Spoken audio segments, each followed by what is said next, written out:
joining us tonight. My name is Divya Sundaram, and I'm an organizer in New York City and a proud member of the Homes Guarantee team with People's Action. As always, it's wonderful to be on the phone with so many of you for another round of Homes Guarantee Day, the Live of the Week. Many of you have joined us for the last several months, and we're really glad to have you back. I see a lot of familiar names. And some of you are joining us for the first time tonight, so welcome. If you're on your computer, please put your name and your city in the chat box so that we can say hi and see who's in this space.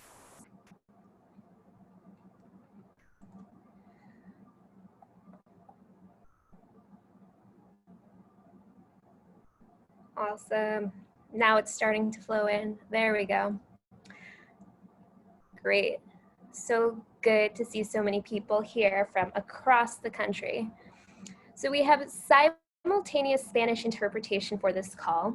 To switch over to the Spanish line, click the button that says interpretation at the bottom of your screen and change it from English to Spanish.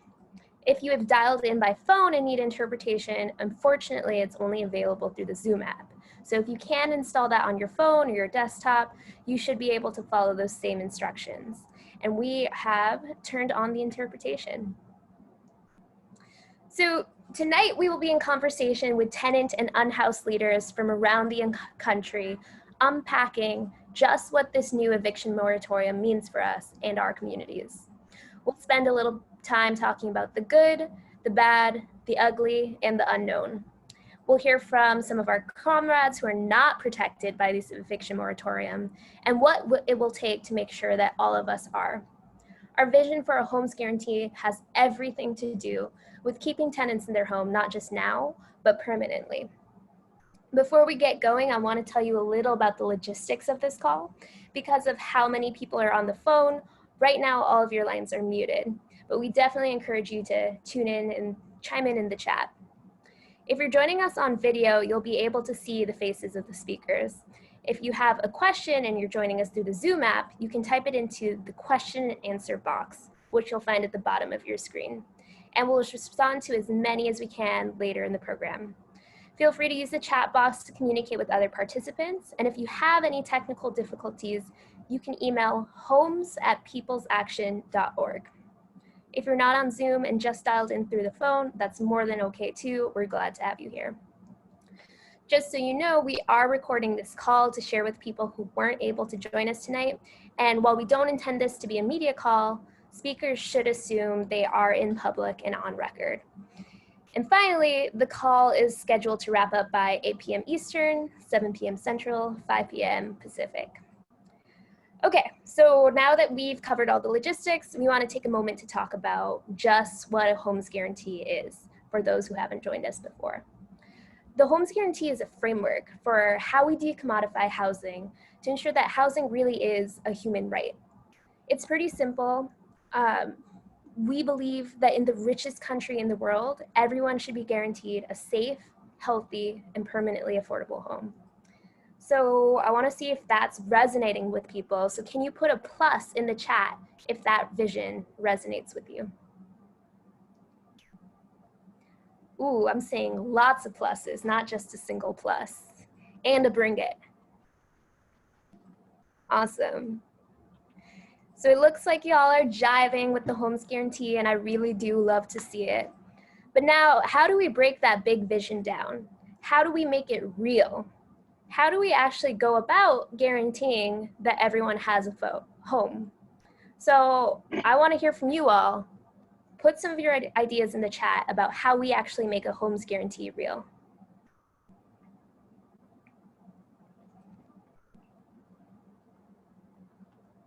Whether that's like through policy or through organizing or whatever, we want to hear from you about how we go about making this vision real.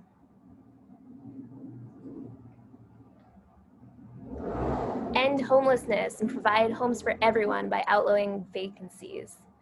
Organizing and introducing new laws. Asking legislators at every level of government to build municipally owned apartments. Social housing, am I right? Organizing protest and policy Electing homes guarantee candidates, that is right. Tenants' Bill of Rights. I'd also add in there like getting our own people to run for office and being homes guarantee candidates, right? So these are all great ideas, and there's definitely a ton of alignment here.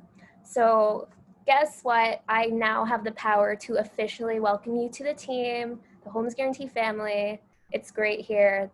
It's a beautiful political home, so welcome. The Homes Guarantee calls for the construction of 12 million units of social housing, deep investment in public housing, finding an end to homelessness, reparations for centuries of racist housing policies, and the expansion of tenant protections to create a housing system that truly puts people over profits. And the absolute best part of the Homes Guarantee, it comes straight from the people, including some of the people who are on this call tonight. So this vision was crafted by grassroots leaders like the folks you'll hear from, because we know the people closest to the problem are closest to the solutions. So thank you all for sharing your dreams and your schemes and your visions with us. We can't wait to win a Homes Guarantee with you. And now I'm going to hand it over to John Washington, who's going to let us soak in some of his wisdom. Thank you so much, Divya. My name is John Washington, organizer with the National Campaign for Homes Guarantee. Unfortunately, I want to ground everyone in this moment, and I know sometimes I don't want to be grounded in this moment, but we are in a pandemic that is still raging in most of the country. We're going to talk more about this, but we are at the precipice of an eviction cliff. Unemployment is still sky high. I, as a parent, am trying to figure out how to do this work while homeschooling my child and dealing with just so much going on in the community around policing. The Buffalo Police Department recently shot a mentally ill person outside of one of our homeless shelters. And Congress isn't doing anything.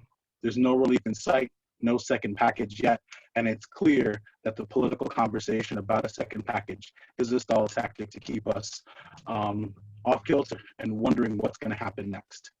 Election season is coming up, and we really don't know what's going to happen. And I think most of the folks on this call are probably not excited about either outcome. Overall, time is taking its toll on people. The pandemic has been going on for months now, and it's definitely having a psychological effect on me, as I'm sure it is on many of the people on this call. The organizing that's happening is really powerful, and there's reason for hope. We see tenant unions building.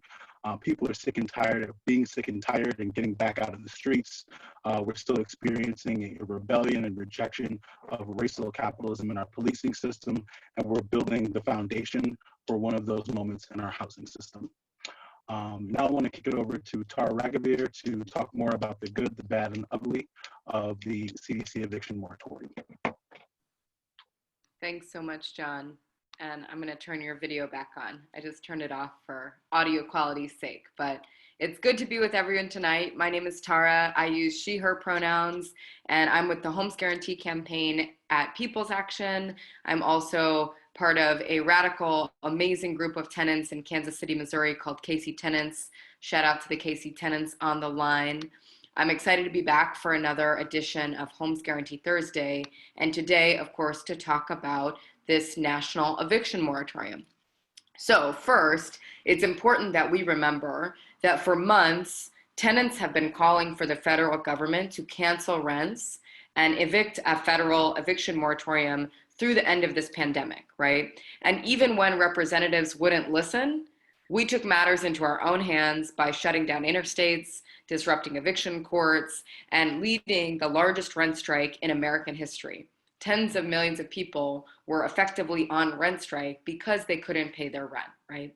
So then, after 6 months of this crisis, 6 months of rent being due and tenants not being able to pay because of this massive public health catastrophe on top of an economic crisis, which caused even more of an economic crisis, on September 1st, when the rent was due once again, and 43 million Americans were bracing themselves for eviction over the next couple of months, the Centers for Disease Control and Prevention, otherwise known as the CDC, issued a nationwide eviction moratorium, effectively starting Friday, September 4th, 2020, and effective through December 31st, 2020.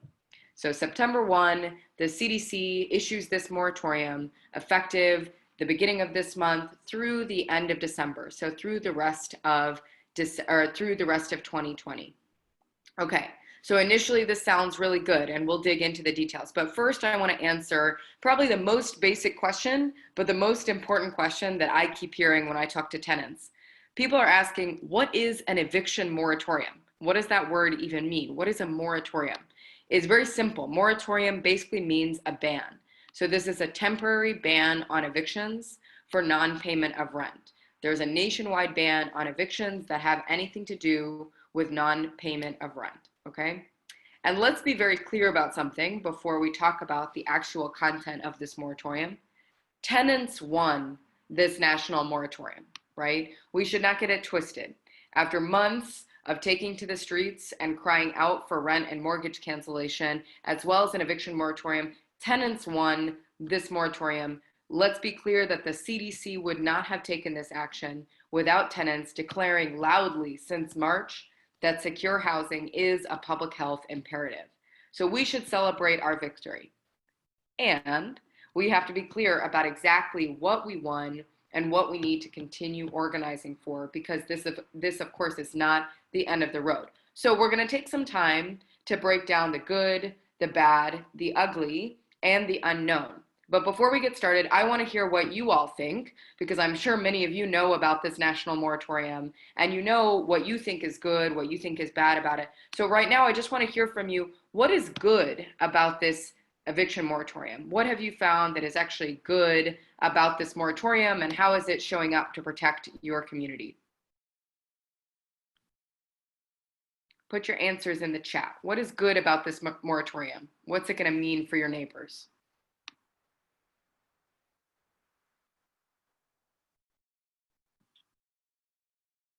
A breather. Doherty says it's a breather. Renee says it's a connection between evictions and public health. Prevents evictions in Eric City, and it'll help people stay in their homes and apartments. Absolutely. So these are some of the good things related to this eviction moratorium. Christina says more time to organize, and to organize specifically for canceling rents and mortgages. Allows people to stay in their homes. Fabulous. Okay, so it sounds like we're all on the same page about what is good. So I'm going to share my screen because we're going to do a little bit of an experiment sharing some visuals as well as some audio this time. So let me figure out how to present. Okay, so now I'm presenting. The good.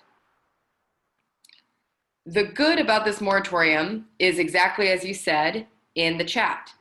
It's a national ban on all evictions for non-payment of rent through the end of 2020. So to Doherty's point, this is going to bring relief for tens of millions of people, right?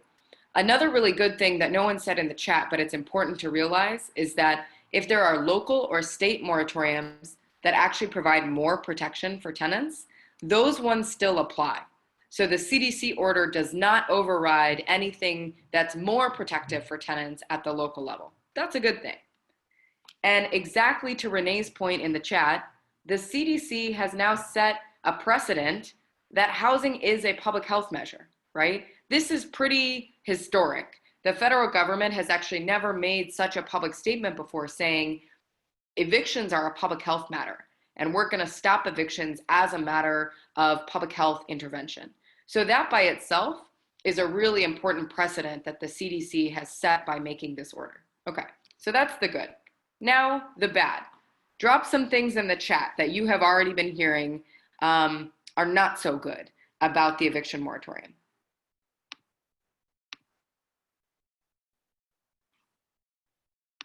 People still owe rent. There are loopholes. There's no rent forgiveness. It ends. Back rent. Okay, dang, you guys could have done this presentation yourselves. Debt is piling up. Absolutely. All of these are things that are not so good about the moratorium. Okay, so here are a couple things that are bad. We'll get to the stuff that's ugly, right? Some of the stuff that's bad that we don't like so much is that it's kind of poorly designed policy, because in order to get protection from this moratorium, tenants actually have to submit a declaration form to their landlord, which of course requires that the tenant actually even know that there is this federal moratorium and where to find the form, how to fill it out, and who to send it to as their landlord, right? So we feel like this is bad because it puts undue burden on the tenant who's probably already struggling, right? Probably already in crisis, may not have the information to join a Homes Guarantee Thursday and get the lowdown on the eviction moratorium because they might be hustling, doing 3 jobs, taking care of their kids, getting their kids to and from school or set up on online learning. Who knows what the reason is, but there are any number of reasons that people just won't know about this protection and therefore won't know that they have to declare in order to get the protection that they need. That's a bad thing. Okay, so the burdens on the tenants and the declaration form is part of what is bad. And the burden is also on tenants to seek out rental assistance, because part of what this order asks of you is that if you're declaring for protection, you have to declare or you have to certify that you've also sought out all of the available protections that or assistance that might be available to you. Okay, another bad thing. Now the ugly, and some of you have already spoken to this in the chat. Rent is not canceled. This is very bad, right? Every month, rent is still due. Even though people are not back to work, people don't have the money to pay back all the rent that's been due for the last 6 months. People are in all sorts of debt and financial trouble because of circumstances that were way outside of their control. So the rent is still due on the first of every month, like clockwork, and that is one of the ugly parts of this moratorium. It does nothing to cancel the rent. Another pretty bad piece, and we'll speak to this a little bit later and hear testimony from people who themselves are impacted by this, is that people who are already unhoused are not protected by this at all. So Ashley's going to tell her story in a little bit, but here in Kansas City, we've had evictions for 3 months since our moratorium expired. And that means that there are thousands of people who have been evicted for non-payment of rent in those 3 months who are not protected by this order, even though this order is supposed to be stopping all evictions and ending homelessness so that we can protect ourselves and protect our neighbors in terms of our public health, right? So unhoused people are not protected. There are no reparations for anyone who's already been evicted in the wake of the pandemic, okay? Another huge shortcoming is that landlords can still file evictions for reasons that are outside of non-payment of rent. And what we know, because we work with tenants all across the country, is that when a landlord wants to evict a tenant, they're going to find a way to evict the tenant, right? And again, we'll hear more about this in just a second. But we are really worried about landlords evicting people outside of a formal process, doing illegal self-help evictions.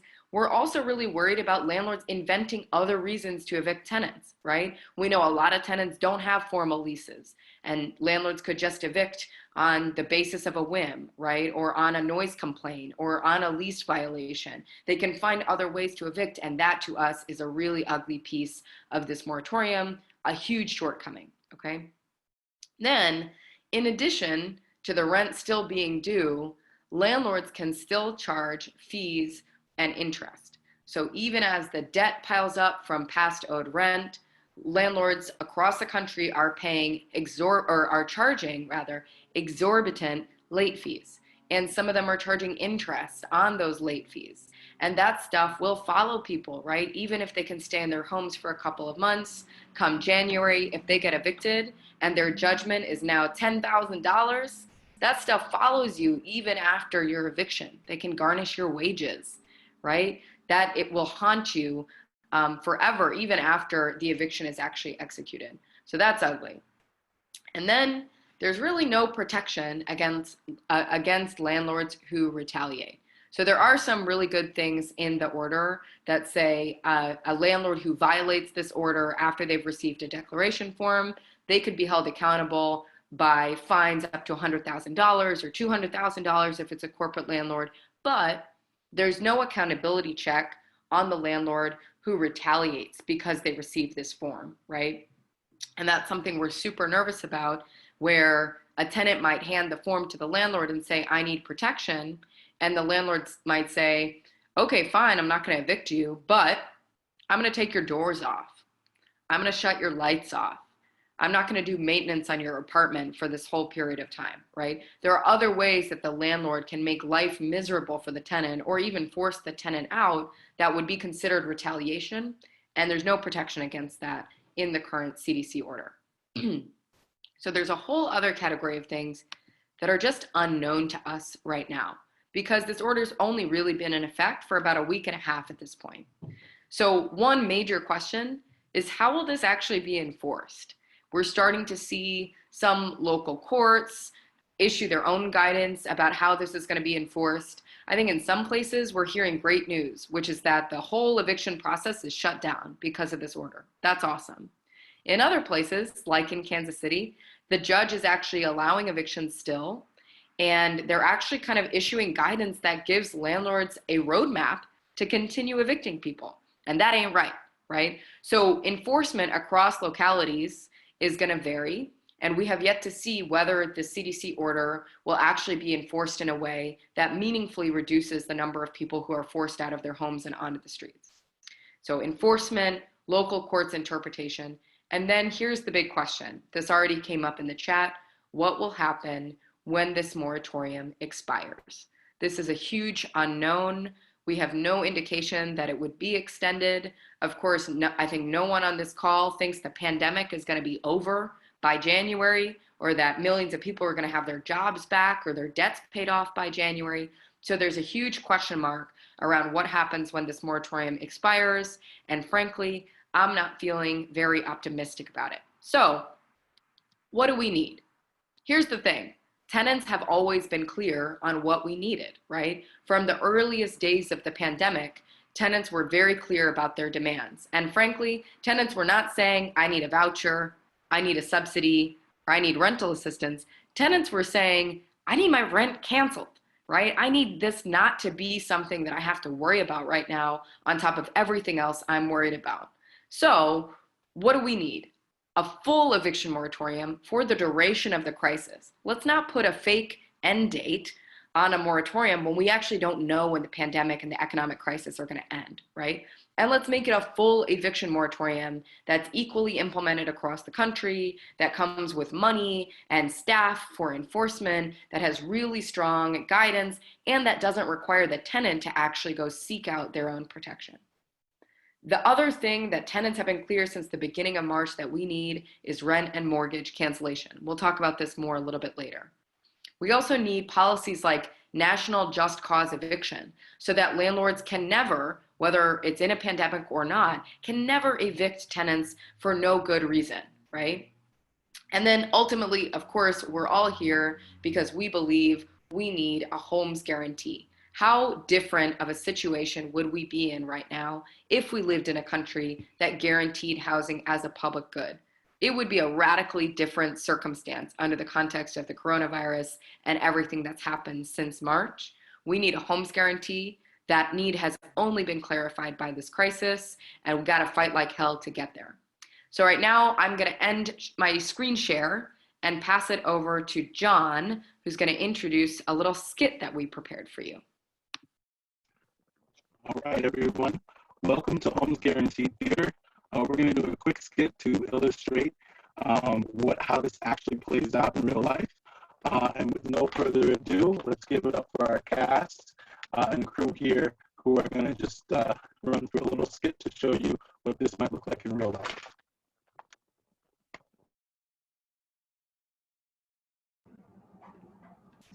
All right, tenant.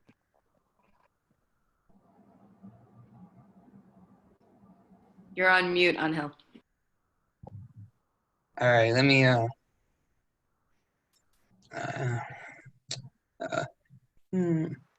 Hey, Mrs. Landlady. I am sorry, but I've barely been making it, even with my stimulus gone, and I haven't been able to get back to work fully, and trying to deal with homeschooling my 4 kids, who are all in much different grades. This whole thing has been overwhelming. I really don't know how to work Zoom, and I've given you everything I can every month, but this month it's just not possible.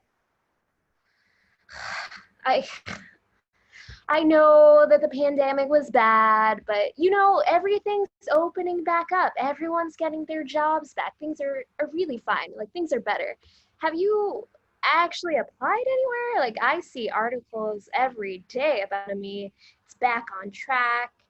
If you can't find a job, it's just because you're not looking hard enough. There are websites full of jobs. I mean, I've spent hours like on Indeed. I've been trying to connect with old coworkers on LinkedIn. Like I've been everywhere applying, but just like nothing has worked out. And you also haven't done any of the work that you promised was going to happen. My bathroom is still cold and my bedroom window is still drafty. I mean, you think you can just live here for free? That's not how it works, buddy. It's not how it works. I have bills to pay, and what happens to me if I can't get your rent? If I don't get anything, well, we're just gonna have to start the eviction process. Eviction process. There's a eviction moratorium. I just saw it on the news today. Eviction moratorium. What's that? Like, I have not heard of it. I have no clue what you're talking about. I need my money, or you're on your way out. I can't believe this. My idol, the gentrifier in chief, just signed an eviction moratorium. I feel so betrayed. I thought Trump, of all people, was going to bring the money in for us landlords. I've taken out $20,000 in loans for each of my LLC owned properties, and I've been making bank off of this pandemic and all the cheap capital the Fed is putting out there. I'm making millions, but I can't let my tenants know that. Oh, but it says here it's only for non-payment. Since I've been working with the local business lobby to stop just cause eviction, I can evict my tenants just cause. I know there are 1,000 more desperate people out there looking for a place to live. I'll be fine.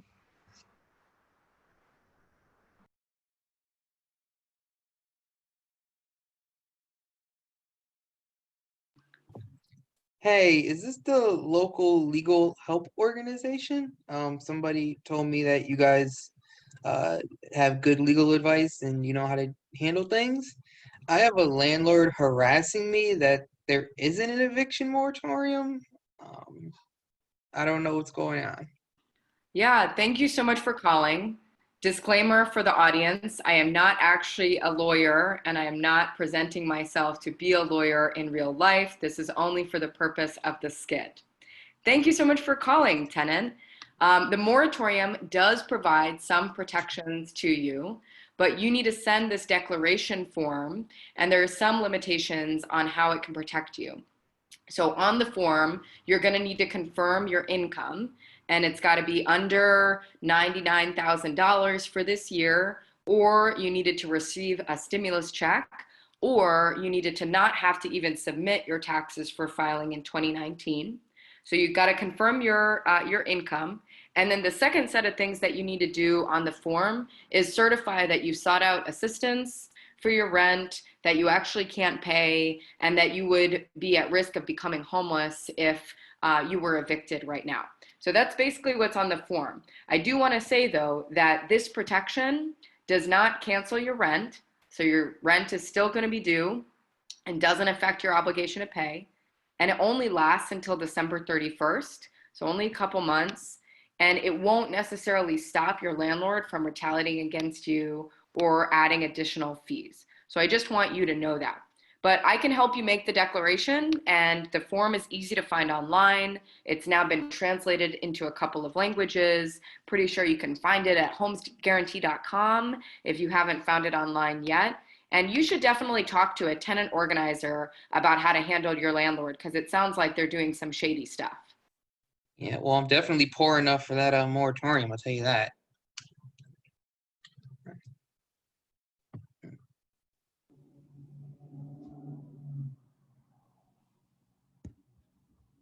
Hey, this is Grace with the local tenants union. How can I help you?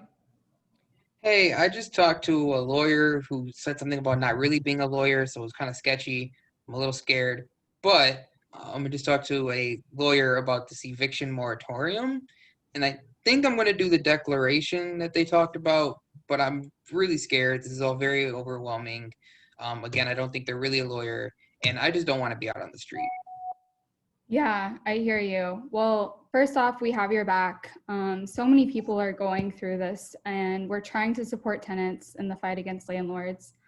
So I definitely would fill out that declaration, but we also have other tools that we can use to make sure that you stay in your home. Do you live in a building?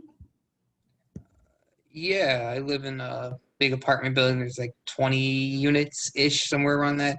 And I'm pretty close with a couple of people, kind of like right next door and maybe on some other floors who are kind of dealing with the same thing.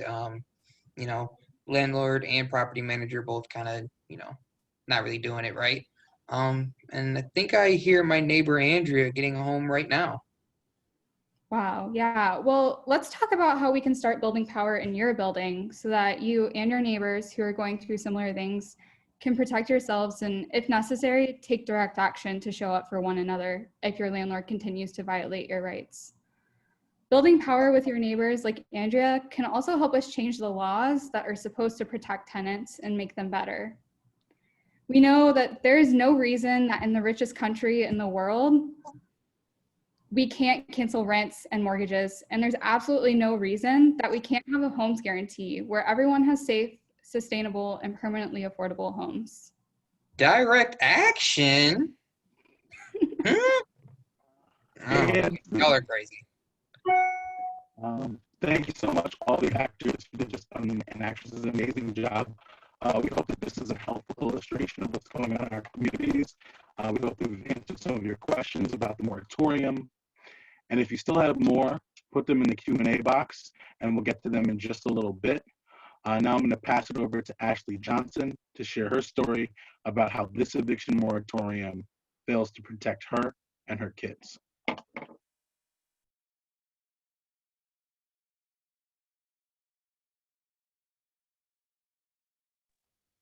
Hi, everyone. Can y'all hear me?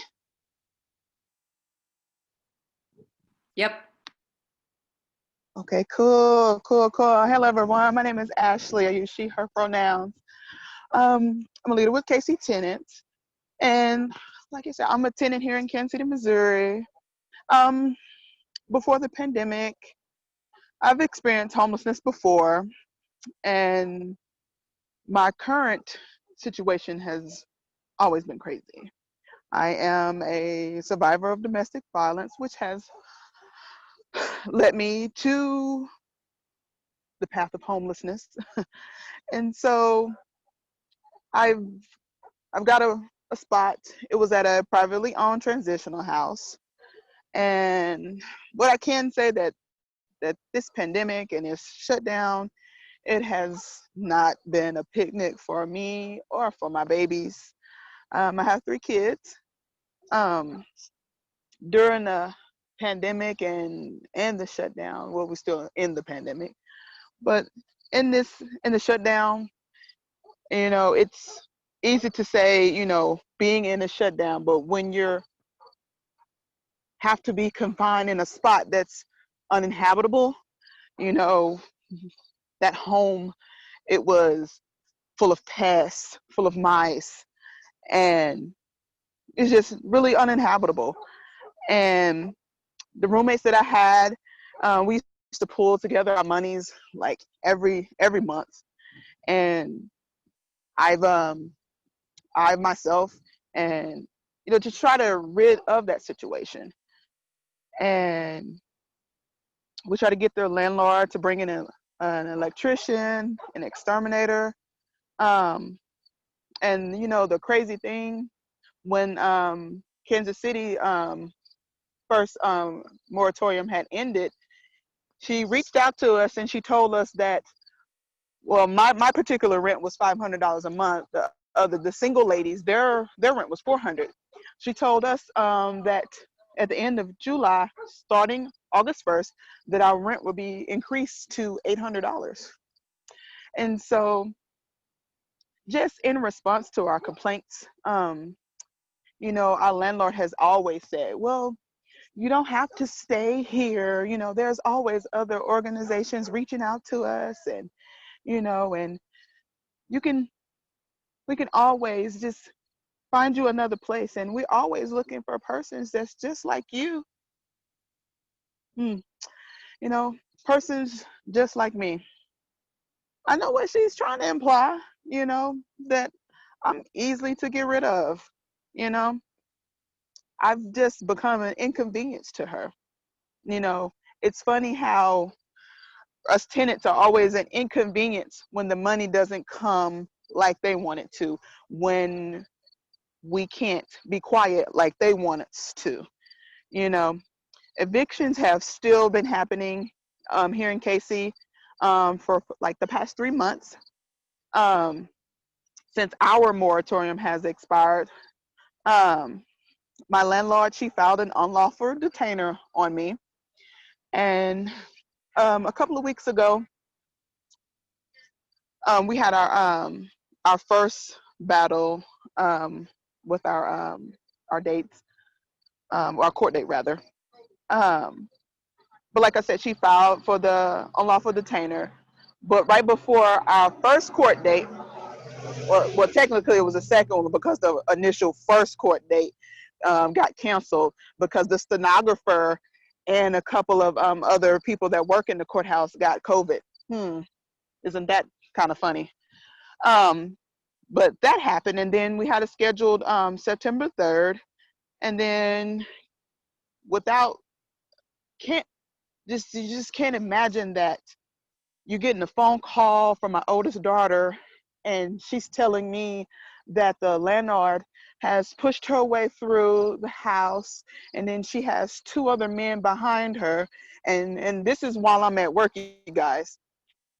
She's took the stove, the washing machine, the dryer, the working microwave, and was in the process of taking the refrigerator, but because they realized I'm reaching out to some of my counterparts and my comrades and everybody, and they've zoomed over there filming, and because they realized they was being filmed, so then they stopped.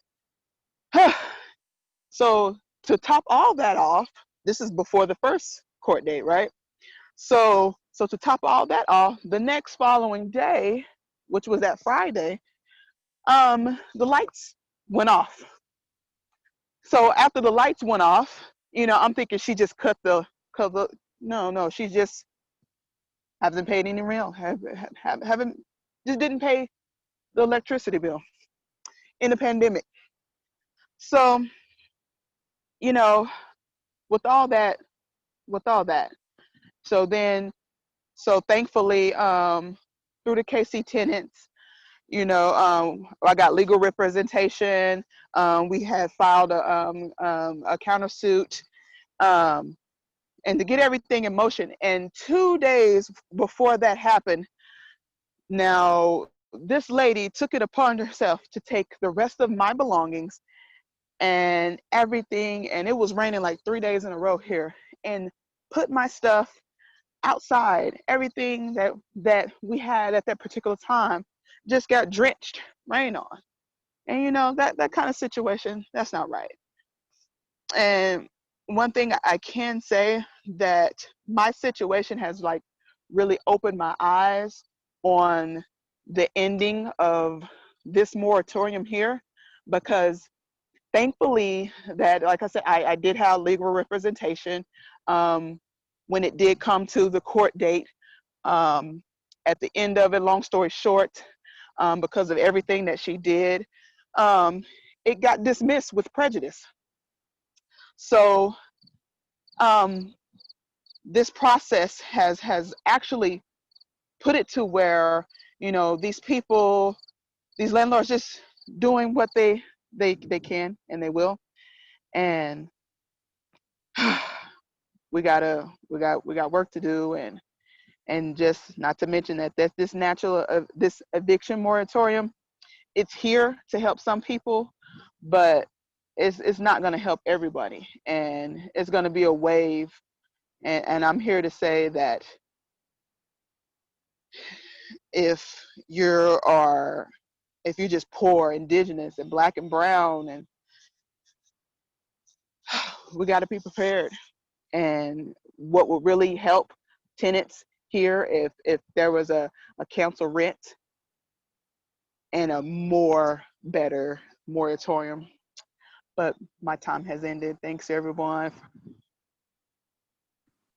Thanks so much, Ashley. So Ashley is one of many, many tenants across the country who's not going to be protected under this moratorium, was already evicted unlawfully. And we're going to hear from another person in a similar situation. Hal has joined us from Los Angeles. And Hal, could you unmute yourself and tell us a little bit about your story?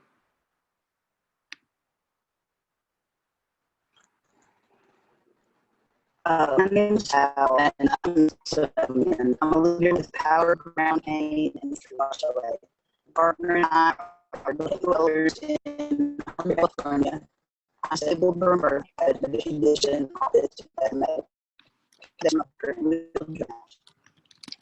transgender, and I have PTSD. My partner is Jimmy.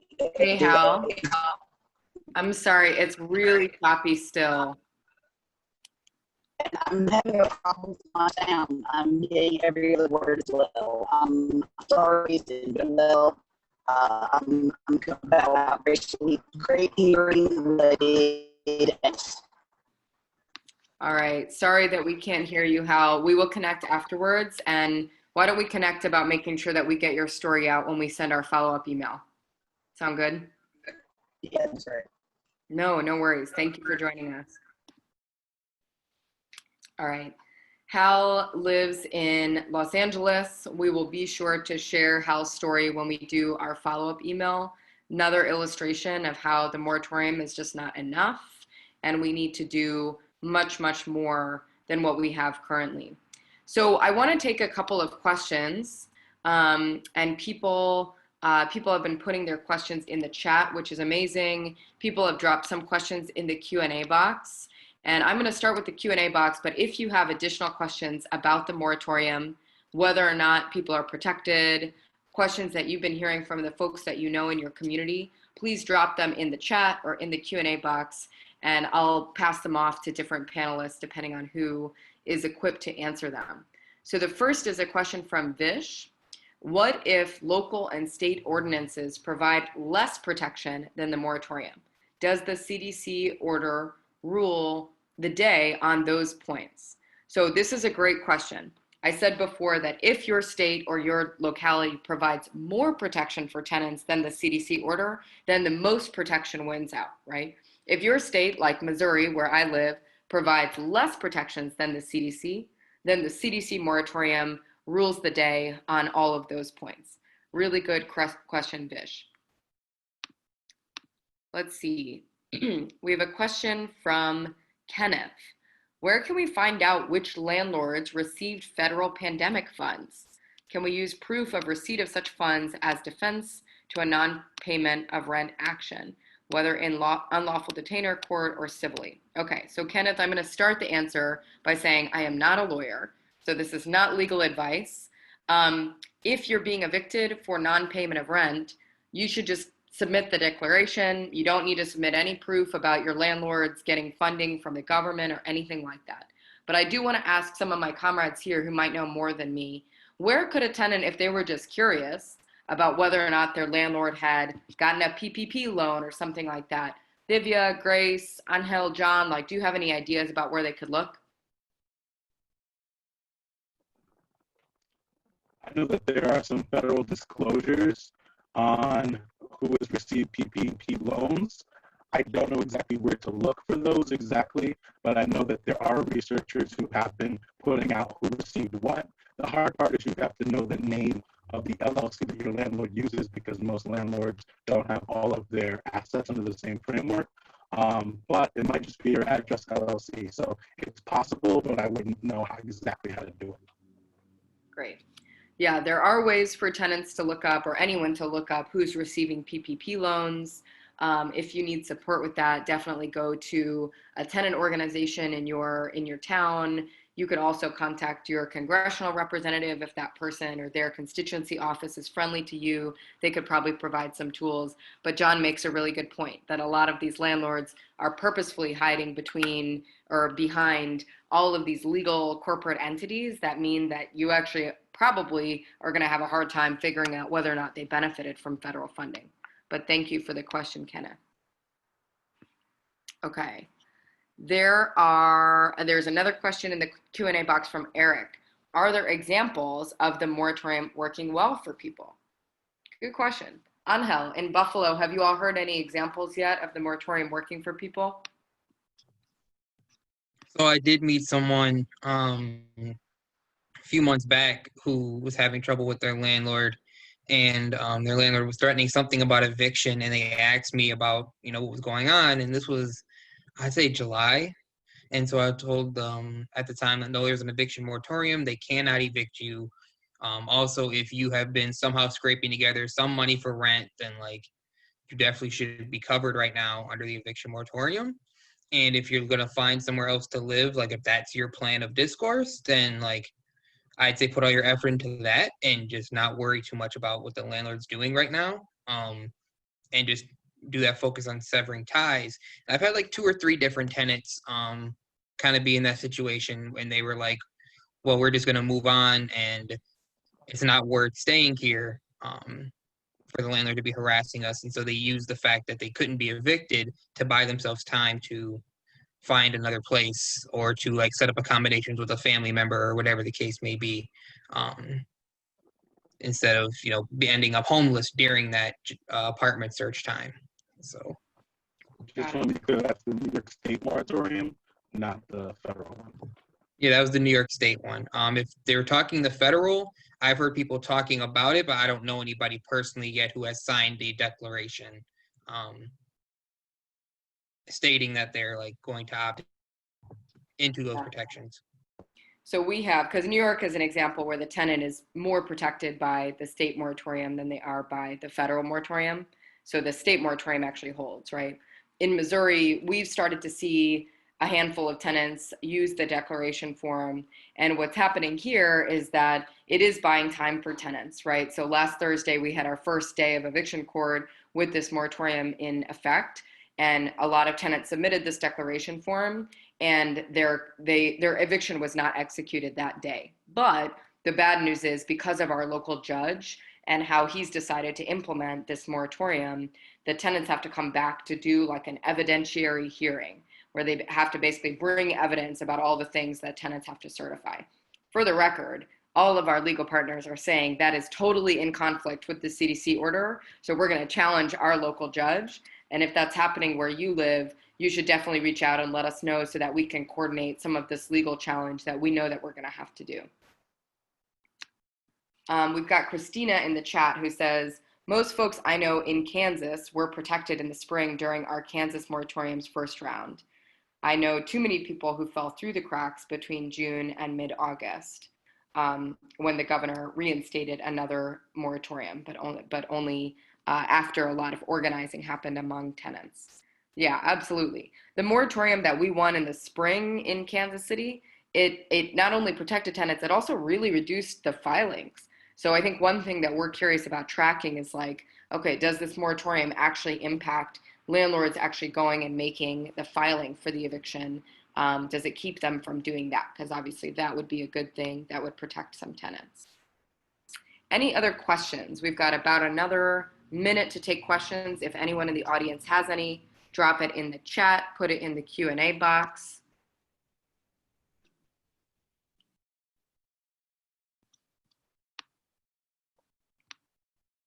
I guess I have another question for the folks on this call.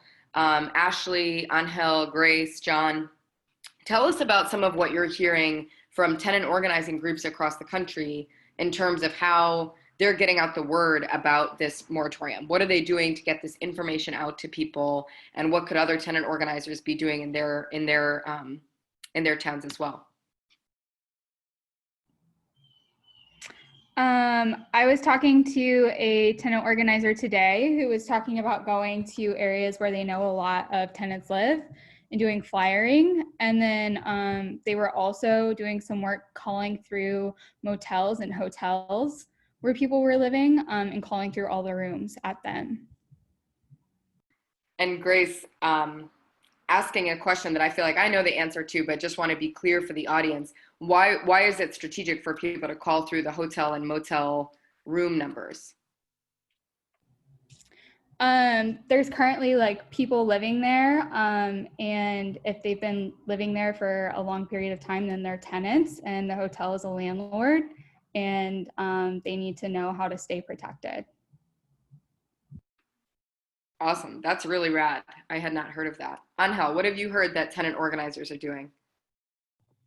So we went back to, good old flyering, printing out copies, putting them in bags to door hang, and then just leaving them behind and like with notes. And if anybody comes out and sees us, letting them know like we are trying to social distance still in doing this, which is why we're doing like flyering specifically, instead of as many face-to-face conversations, and to like share the information with your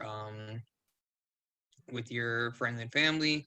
I gave information at my monthly tenants meeting this last week. So I'll be, doing that. I do a monthly tenants meeting, inviting tenants from the community to show up and like get information and like tell their stories. And so I'll be also giving out information every month on a Zoom meeting as things transpire. Awesome. Hey, Ashley, what are you about to do on Saturday morning? We are going canvassing and just doing research and scouting. We're doing lit drops, and on the literature that we're distributing, it's just basically more information about the CDC moratorium, and a little bit of Q&A on that. But also for here in KC, we have our organization crisis hotline number on there. Amazing. Thank you for sharing, all of you. And with that, and seeing no additional questions except Renee's, which is pertinent to the next piece, I'm going to hand it over to my comrade Angel Rosado, who was the star of our play earlier tonight. He played the tenant. He is a tenant. Angel, take us home. Tell us what we need to do. Thanks, Tara. So as she said, my name is Angel Rosado, and I'm an organizer with Push Buffalo here in Buffalo, New York. And so what's happening is that tenants and public housing residents from all across the country this entire time have been calling to cancel rent and to enact a full eviction moratorium since the earliest days of the pandemic, which in New York, we have two separate bills, one for a moratorium and one for cancel rent that we are working on across the state to push. And so the Homes Guarantee team even worked with Ilhan Omar to draft and introduce a bill to cancel all rent and mortgage payments for the duration of the pandemic all across the country. If that's not cool, I don't know what is, because Ilhan rocks and she's one of my role models. So yeah, oof.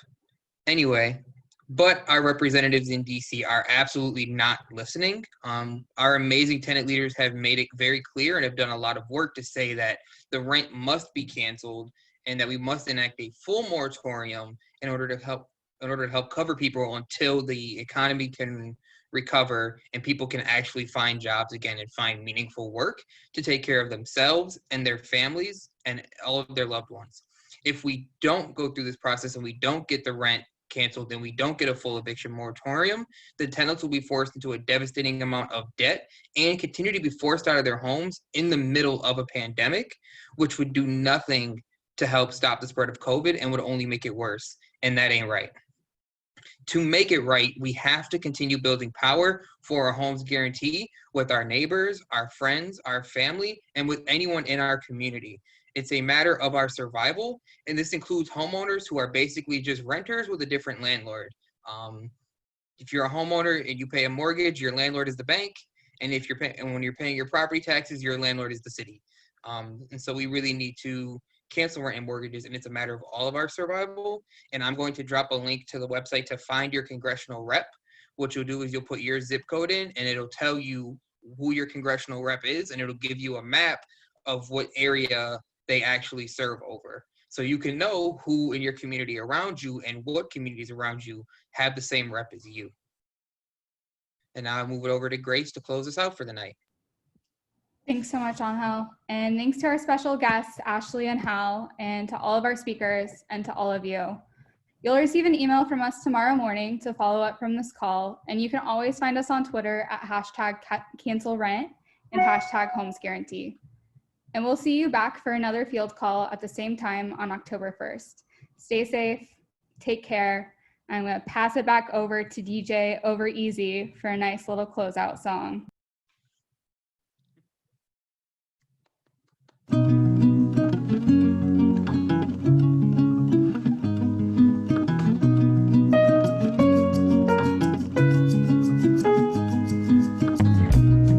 I feel your love. I feel